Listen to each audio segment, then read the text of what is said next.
No heroes. No heroes. No heroes, baby. Hey everybody, I'm Skip. I just came back from Athens, from the regional this weekend, but I'm here to cover the meta breakdown of London regional, which also happened this past weekend. It was a 1024 player capacity event, with only 945 players actually being able to play. I heard there was a little bit of drama because there were obviously still tickets left, and quite a few people showed up in hopes of being able to purchase a ticket at the venue, and unfortunately were denied. That's always kind of sad to see from my perspective. We've also had it last year at Paris finals with almost 200 spots open. So yeah, just throwing some shade right there at organizers. Why do we have that? We don't need to do that. But yeah, let's jump into how the meta looked like. We did have 945 players, out of which 186 chose to play Shanks, 108 were in Martial D Teach. We actually had Dofi still as the third most played deck. So after bans, yeah, we don't have Jimbia anymore, but the deck is obviously still strong, especially in an environment where people act like your deck isn't playable anymore because, oh, your best card just got banned. They build their decks ignoring you, so your matchups that are inherently good stay good.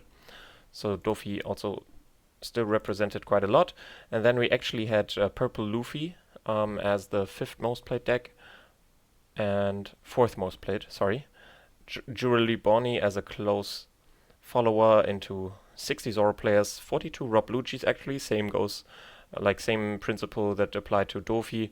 Okay, we don't have Gecko anymore, but we still have the fundamental mechanics of our deck intact, so our usually good matchups should still be good. And yeah, some more deck space to innovate and adapt to a new environment never hurts as well. And then we actually have 37 Usopp, which is quite surprising, I guess, because usually you would expect with Lucci and Dofi being on the decline and Shanks being, I mean, everybody expected Shanks to be the most played deck, but Usopp, from the builds that we experienced so far, had a bad matchup against Shanks and good matchups against Lucci and Dofi, so if the scales tip towards Shanks and back from the other two decks, then Usopp should be suffering because his matchup balance just gets worse. But we'll see. I think the Usopps did pretty well, actually. And yeah, we also had a couple of OP10 kits. I guess they were inspired by Emery's performance at Munich Regional, who got the top 8 placement even, or top 4. I don't quite remember, sorry. And yeah, further on we had 29 Red Purple Luffy, 29 Smoker, and a whooping 182 people on other decks. Actually, the next most represented deck here was Lim, which I think you've all heard by now, which actually won the event, and we had a Lim mirror in the finals. So that deck made a whole stir. But yeah, let's take a look at which decks made it into the top cut. So the top cut consisted out of 8 Shanks, 5 Dofi, 4 Teach, 4 Rob Lucci, 4 Usopp, and 4 Lim. There you have it. With only 24 people at the tournament even bringing the deck, 4 making it to top cut is crazy conversion rate, and we'll get to that in a bit as well. And then we have 1 Purple Luffy, 1 Red Zoro, and 1 Useless Captain Kid. So actually no Bonnie, despite pretty high play rate. Yeah, I think it's... of course, everybody expected Shanks and Dofi and Teach to do well, but I think the rest of the top cut, like 50% of the top cut, is really surprising. Like, of course, people were sort of writing off Lucci, but it proved that it's still doing really well. And yeah, Usopp and Lim are like the winners of this tournament, I would say, with people not having them on their radars at all and bringing really, really insane conversion rates to the table. Let's actually look at those. We have a crazy conversion rate for Lim, as you can see. Let's just start from the top. Shanks actually only 8 out of 186 players made it into the top cut, which is 4.3% of all Shanks players. which is not bad in like a general sense, but it's not super great either.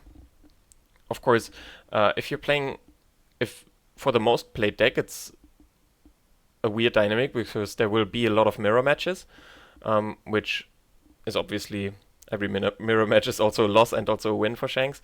But that means that some Shanks will automatically like get into Topcut just by, imagine in the last 3 rounds there will just be some people that only play Shanks mirrors and some will eventually just end up in Topcut.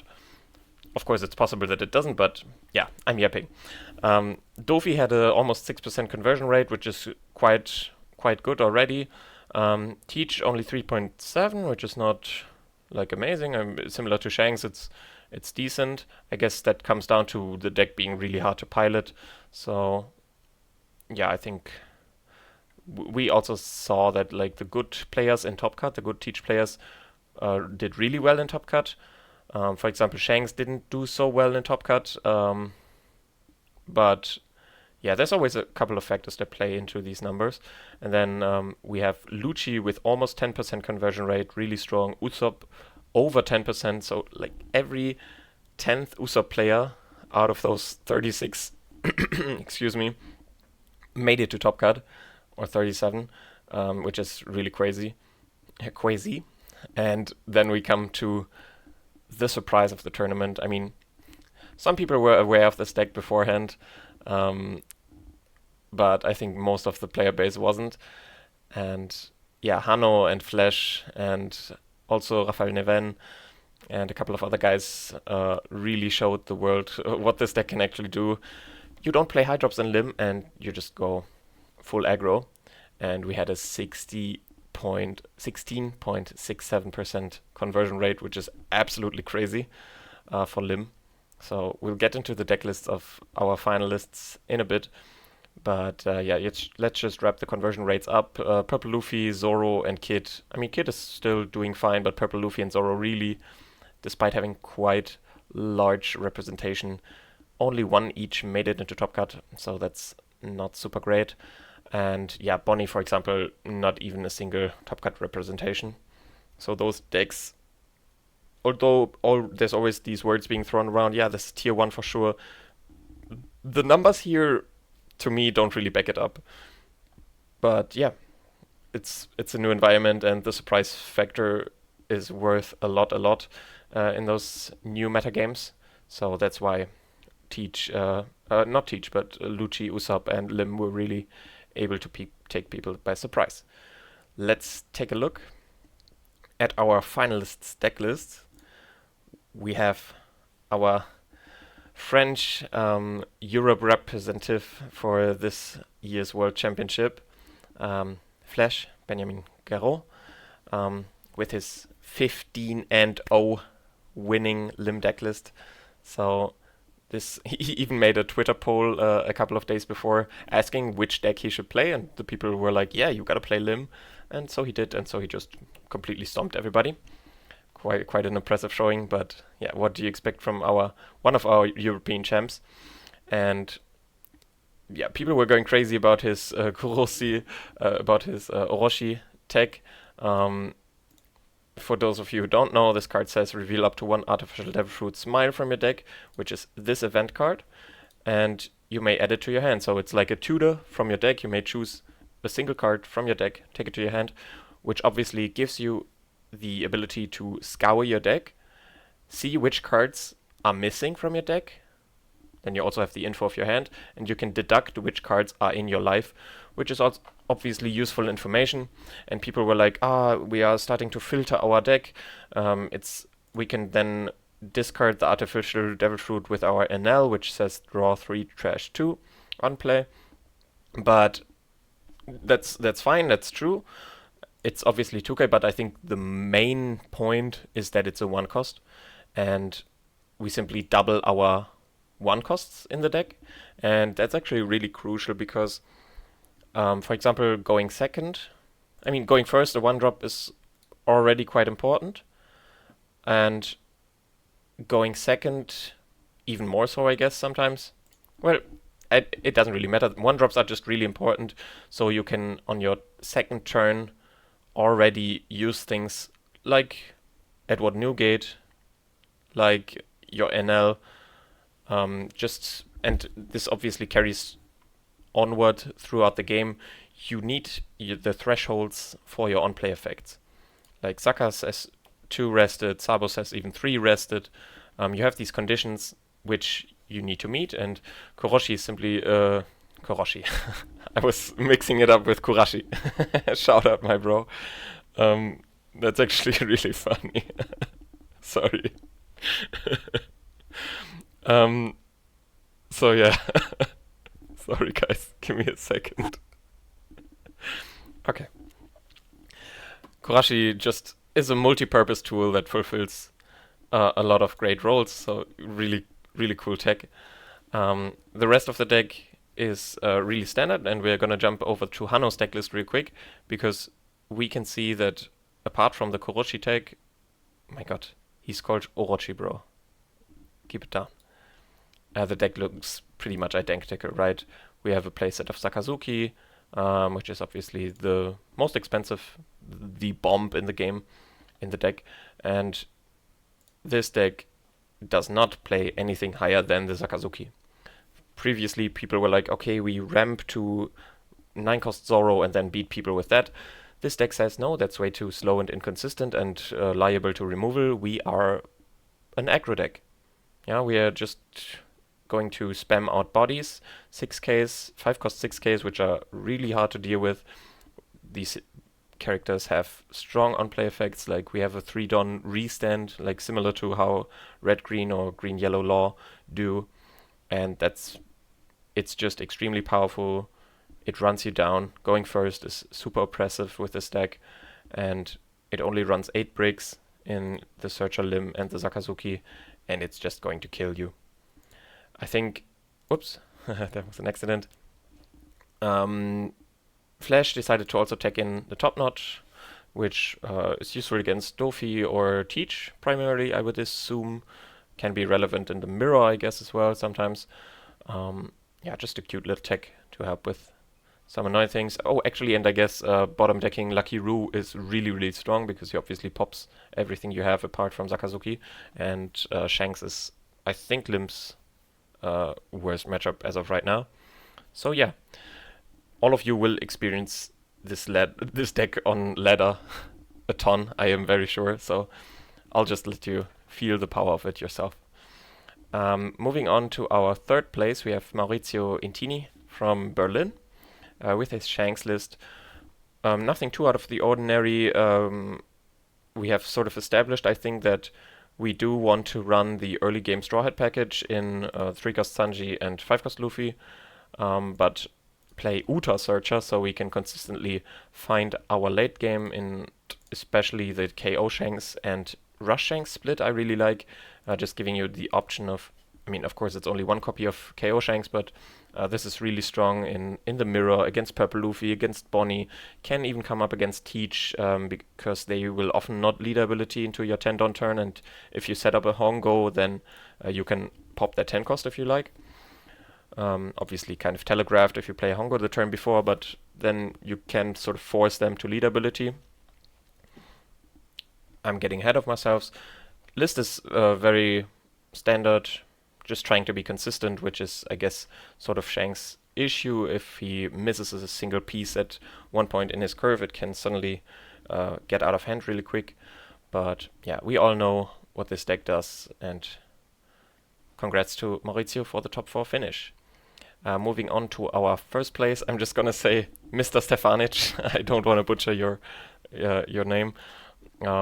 With his Teach list, and we have another Teach list coming up, which is not according to like the placement, and I want to get to it right away because this simply lines out the way Teach builds have developed, and we actually have Fabian Chang, aka Chalice from Singapore, if I'm not mistaken. I'm sorry if I am, but I'm pretty sure this is Chalice, and we see Chalice is running a deck playset of Doc Q, and he's also running Liberation at 1, while Mr. Stefanic decided to completely cut Docu and Liberation, and instead he has the Celestial Dragon event. I bid 500 million in his deck, which can KO a 1-cost or put a 1-cost in life, which comes up sometimes, I guess, with one Ogre. You can put your enemy's Burgess into their life or something like that, but mainly it's played for the trigger, which says KO up to one of your opponent's characters with a cost of 6 or less,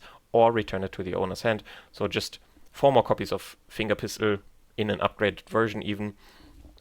And yeah, this is sort of what Western lists have been pivoting towards, like a more blocker-intense list with more Vasco shots. Katarina Devon is being played, and this playset of Shiryu to deal with the more aggressive matchups like Zoro. You can deal with 2-cost Teach from Dofi. And this guy just sticks around for the entire game against board-centric decks, because you cannot swing into a 7k really. And obviously the addition of Kuzan is crazy, but we've had this since Munich as well. The Shiryu and the I bid 500 million and cutting the Van Augur, cutting the Docus is sort of a development that has resulted out of the bans. But Chalice was like, no, I think there's still going to be Dofi. I know what the post-ban list meta is going to look like, and I think there's still going to be a lot of Dofi, so I want my Docus and my Van Augurs still around, but I'll also play 3 Shiryu and the Liberations. So no trigger event here for Chalice, and I personally like this list a bit more. Like, I don't think you need 4 Docu, not necessarily 4 Van Augur, but yeah, Chalice obviously just coming to a different continent and proving that his confidence in making this travel is justified, and congratulations on the strong showing over here in Europe. And next up, we have another very interesting list. I think this was placing top 4 as well, if I'm not mistaken. Roberto Leon's Usopp. I think Roberto is from Mallorca.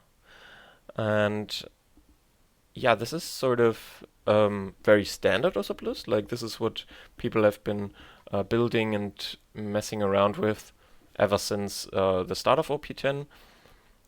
It includes the 7-cost Rebecca package and everything like that, and we can actually see that our other one of the other Usopp players that made it into Topcut, Anki Ju, I hope I'm pronouncing that correctly, is playing the exact same list except for the 2k.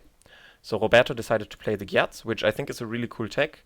On play says it allows you to attack into an active character, or one of your Dressrosa characters can attack into an active opponent character, which is obviously super neat and tricky. I guess it lets you randomly swing into 5-cost Kuzan, and it's just, I think there's a lot of spots for it. And as a 1-cost, it allows you to sort of empty your hand in certain spots as well, which is useful as Usopp.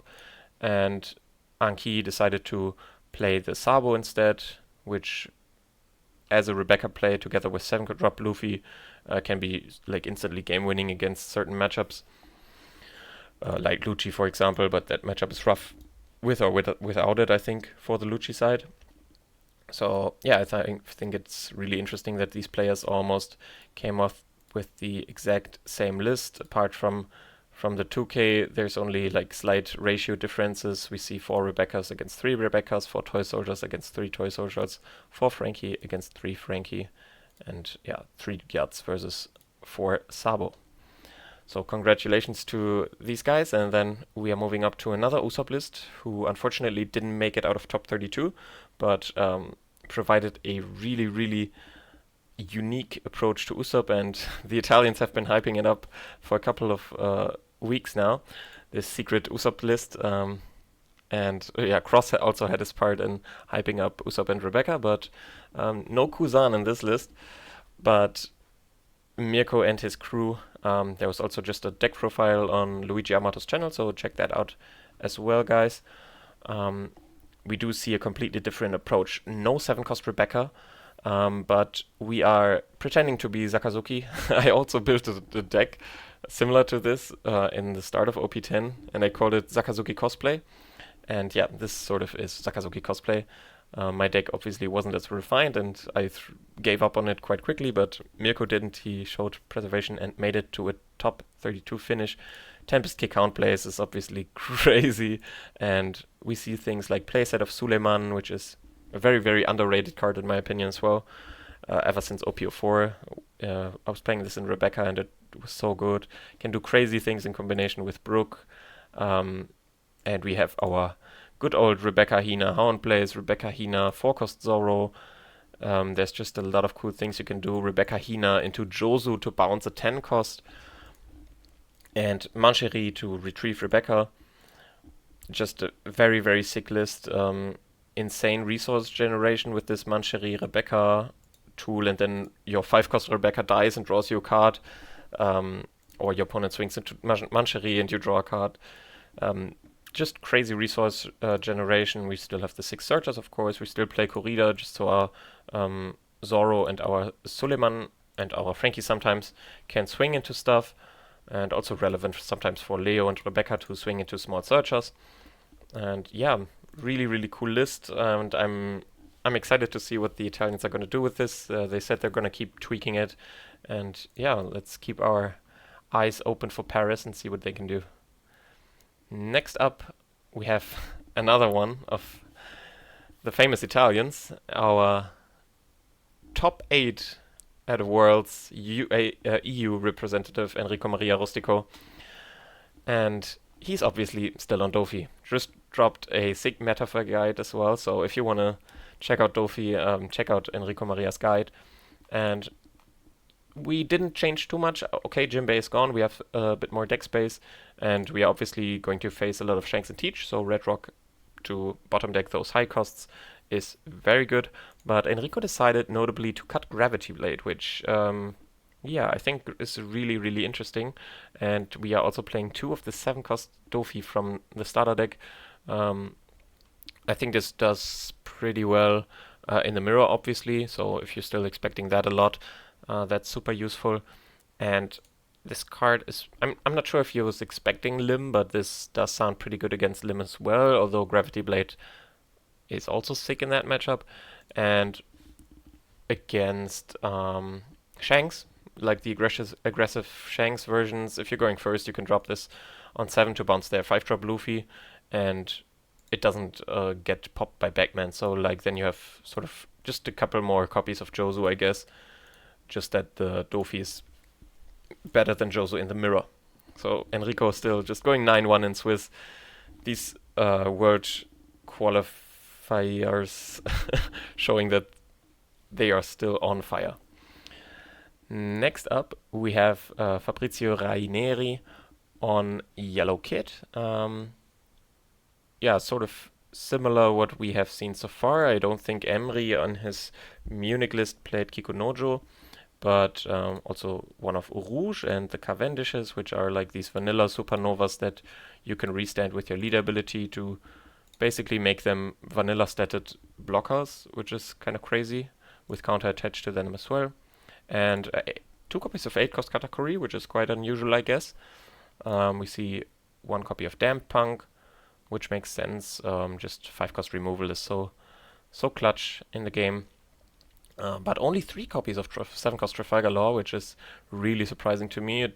From what I've heard and tested myself, this is sort of the make or break card, simply because it's your earliest power piece, like dropping it on 7 already, whereas these guys come 1 turn later, or even on the even curve.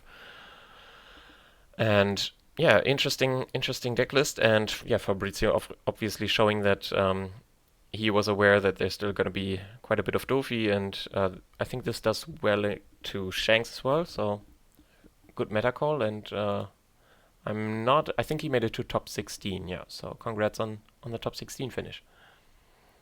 Moving on to a deck that has been with us constantly since OP07, and now we were like, okay, Gecko is banned, Lucci will probably be gone, but Max Lorenz was like, no, guys, it's still here. I'm gonna go 9-1 in Swiss with this, and so did Francesco Liuzzi as well. He also went 9-1 in Swiss, and these decks are also quite similar, but we can see a fundamentally different approach. People are playing this Tashigi. And it says, if your leader is Smoker, give up to one of your characters -4 cost. But our leader isn't Smoker. So why are we playing this? Because activate main, if this character was played this turn, we can trash one of our opponent's 0 cost characters. And this is our answer to Jesus Burgess. So we can go Tempest Kick, leader, like swing with leader, Tempest Kick, and out a Burgess with this. So it's sort of a pseudo 6 cost Brook. We have the same stat line, but we have counter and we cost 1 less. And we are activate main. So we give up we trash a 4 cost for costing 1 less and being usable against Teach, which is the main appeal of it. And Max is really heavily tagged against Teach with a lot of activate main reduction in the Toy Soldier and Tashigi 2Ks. Also Laboon. We also have Kaido as activate main KO. We have Jack as activate main KO. And other than that, it's just good black cards. We have Brooks. We have Rebecca, Hina, Lucci, our good old bread and butter. We have Kusans, we have Borsalinos, we have Sabos. And yeah, Max told me that his roughest matchup is Dofi, but he still was able to beat 3 of them, I think. Or he faced 3, beat 2, I'm not entirely sure. But he said Mancheri was doing crazy work in that matchup. So yes, excited to see how Lucci is gonna position in this upcoming metagame and how the decks are going to adapt to Lucci not being gone. I'm curious how the Lucci Lim matchup is. I don't actually know. I would think it's Lucci favored, but I guess they can also get overrun really quickly. And your Kuzan, if your Kuzan gets Sakazuki, you're probably quite behind. Maybe you start adding Tempest Kick, not Tempest Kick, Soap Sheep. But then again, still KOing. Yeah, your Brook gets Newgated. Okay, maybe you just die to Lim. I don't know. But yeah, Lucci is flexible, you can adapt. We'll see. Francesco built his deck a bit differently. Whereas Max was playing brand news, we see Spandams for Francesco, so still on his CP engine, and that is also represented in the 2Ks. We have Karkus and Who's. We do see Tsurus for both players, but yeah, for Max it was the Toy Soldiers and the Tashigis, where both players are playing Zoro, but Francesco decided to lean on the 2K side for CPs. And we also see only 2 copies of Tashigi. We do see the Laboon as well. But yeah, this is just saying, okay, I prefer the card quality of the CP 2Ks and also more consistency in finding my Lucci. And I still have Rebecca's Bandine combo. For what it's worth. So yeah, other than that, looks pretty similar. Max also running 2 Jack, which Francesco didn't, but he's on 3 Mancheri instead, and also a playset of Kaido. So yeah, a few difference, but fundamentally it plays the same. And last but not least, we have the single Zoro that made it to Topcut, piloted by Matia Bano. Unfortunately, it didn't make it out of top 32, but yeah, just wanted to showcase this really quick. Nothing special about it. It's just a hyper consistent attempt at Animal Zoro as well with Nami and Korea Searcher, 5-drop Luffy. Yeah, nothing too special here. Just wanted to showcase the one Zoro that made it to Topcut. And yeah, that's it for this meta breakdown.